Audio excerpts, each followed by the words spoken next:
Yo hile, yo hile, yo hile. Well, Choctaw is all I've ever known to be. My mom and dad, we had an Indian home. We actually lived in my grandfather's home before he got his Indian home. Our house was actually built on my grandmother's original allotment of land. So, I mean, and we had all of my uncles and aunts all around me, all of my cousins, all in this community called Clayville, which was named after my grandfather, Henry Clay. And so for that, I mean, we grew up around the tribe. It grew me up, meaning our tribe, just our family tribe.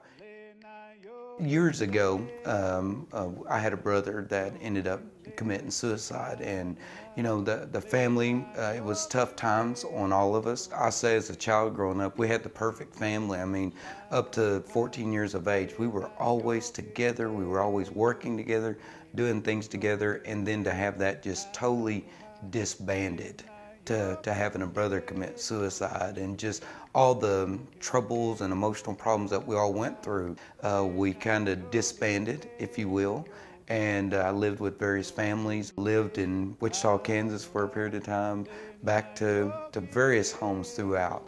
But then, actually, when I became with the tribe, that also working for the Choctaw Nation, that developed that family. And then my father, he actually had an accident that paralyzed him from the chest down as well.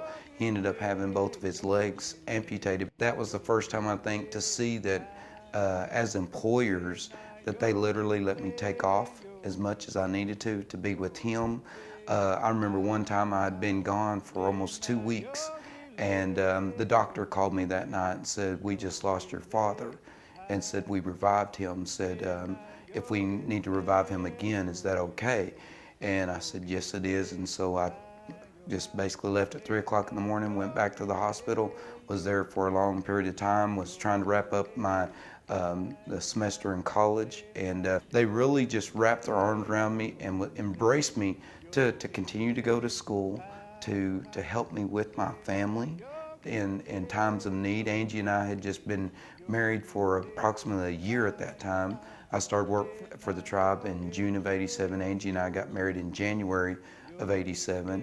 And so to see them just to be so loving and graceful, and to just help me out when they really didn't know me other than a fellow tribal member, was to see such, I mean, to me, kind of set the pathway for how I needed to be in the future.